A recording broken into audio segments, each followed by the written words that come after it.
$158,400 separates two filing decisions made on the same government form 36 months apart.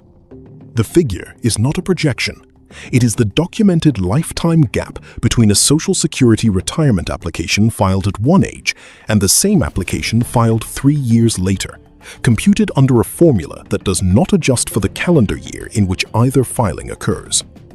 Full retirement age arrives with a correction mechanism for one category of reduction and no correction at all for another, and the two categories are not distinguished on the confirmation the applicant receives. The evidence sits inside Program Operations Manual System, section RS 00615.010.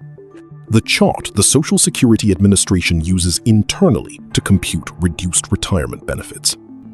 A worker born in 1962, full retirement age 67, files a retirement insurance benefit claim at age 62. The primary insurance amount on his earnings record is $2,000 a month. 60 months separate that filing from full retirement age. The filed form is submitted, time-stamped, and routed into processing before any reduction is calculated against it. $2,000 is what the earnings record credits him with at full retirement age, the amount owed before reduction. The reduction chart does not apply one flat percentage against 60 months.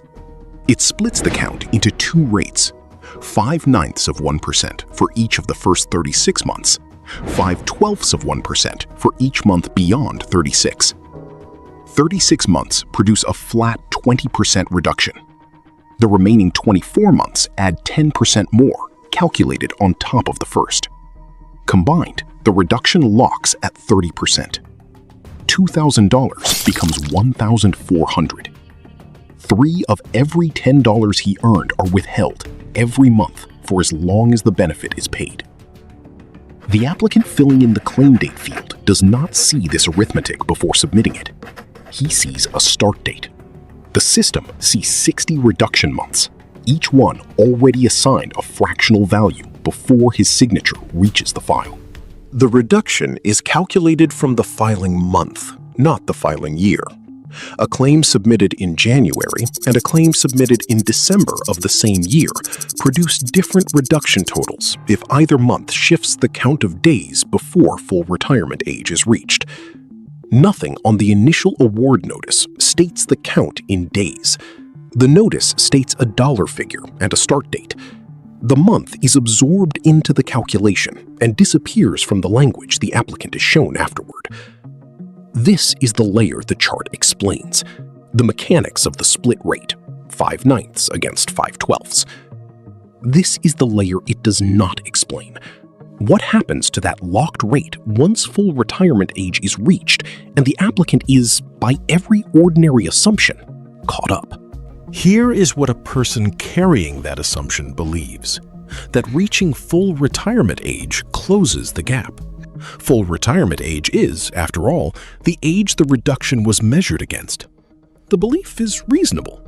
It is also incomplete, because Social Security does run one correction at full retirement age for a different reduction entirely. A beneficiary who worked while collecting early benefits and had payments withheld under the retirement earnings test receives a recalculation at full retirement age, crediting back the withheld months. That recalculation is documented, triggered by the crossing of the full retirement age threshold, and narrow. It applies only to earnings test withholding. It does not touch the base actuarial reduction computed at filing. The existence of one correction, applied to a different mechanism, is what sustains the belief that a correction exists here too. It does not. The base reduction generated by the chart is not a temporary adjustment pending review. It is the permanent multiplier applied to the primary insurance amount for the remainder of the benefit's life. Full retirement age changes nothing about it. No form exists to request its recalculation on account of age alone. No diary entry, no scheduled review, no administrative trigger fires when the applicant's file crosses the full retirement age threshold for this specific reduction. The 60 months counted at age 62 are the same 60 months still governing the payment at age 70, 80, 90, indexed by cost of living increases, not by the passage of the age the reduction was named after. The reclassification is exact. At the moment of filing, the claim date field is a data entry point, one line among several on an application. The instant the application processes, that same field becomes the input variable for a permanent multiplier with no expiration condition attached. A data entry point does not expire. A permanent multiplier does not correct itself. The record does not treat these as the same kind of object, even though the applicant filled in one field once. He filed. He did not revisit the entry after confirmation, because the confirmation notice gave him a monthly amount, and nothing in that notice flagged the entry as still open to consequence. The 30% reduction is now the permanent rate, not because 36 months was a hard ceiling, because the 60th month, whichever month it landed on, was the one the record froze. Every reduction month past this point behaves the same way regardless of when it is discovered. A worker who files in a recession behaves identically under the formula to a worker who files in a boom year. The chart does not distinguish economic conditions, only elapsed months. A worker who files believing full retirement age will restore the difference is, under the same formula, indistinguishable from a worker who files with full knowledge that it will not. The chart does not encode intent, it encodes months. This is the layer beneath the layer. Not that the reduction is calculated harshly, but that it is calculated identically, regardless of what the applicant understood at the moment of the filed form. And that identical treatment is what makes the eventual gap unappealable on the grounds of misunderstanding. The $1,400 monthly benefit is now the baseline for every subsequent cost of living increase, which is applied as a percentage of the amount in payment. A percentage of a smaller base produces a smaller dollar increase in every adjustment year going forward, for as long as the benefit continues. The $600 monthly gap between the earned amount and the paid amount does not stay fixed at $600. It scales upward with every cost of living adjustment applied to both the full and the reduced benefit at the same rate, preserving the same proportional distance across every future year the claim remains in payment. Full retirement age does not narrow that distance. It is simply the age at which the applicant, checking the account for the first time in years, expects to find it narrowed, and finds instead a notice confirming the same reduced figure, now with a cost of living increase applied to the reduced base rather than the earned one. Extended across a documented life expectancy of 84 years for a worker at this filing age, the $600 monthly gap totals 264 months of shortfall before cost of living compounding is even added. That is the $158,400 named at the start. It is not a worst-case figure.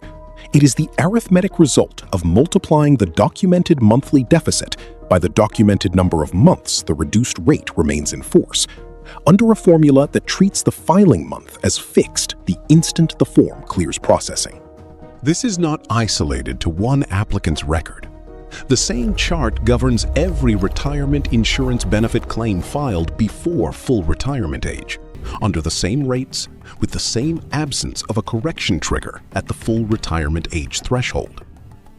The distinction between the earnings test recalculation, which does adjust at full retirement age, and the base actuarial reduction, which does not, is not disclosed as a distinction anywhere in the material sent to the applicant at the point of filing. The chart is public. The absence of the distinction in applicant-facing material is what allows the same assumption to recur across separate claims, separate years, separate offices, without the formula itself ever changing. He does not revisit the claim date field again. There is nothing in his file prompting him to. The notice confirming his benefit at full retirement age lists the same monthly figure, adjusted only for that year's cost of living increase, with no line distinguishing which portion of the number reflects a permanent multiplier fixed 6 years earlier. He files it without review, the same way he filed the original form: complete, processed, closed. The reduction that began as one entry in one field is now indistinguishable on paper from the amount the reduced rate had already fixed. $2,000 was the figure the earnings record supported. $1,400 is the figure the filing month produced. The distance between them was set once, at a date chosen without visibility into what the date itself would fix. Full retirement age arrived on schedule. The correction did not, because for this reduction, under this chart, none was ever built to arrive.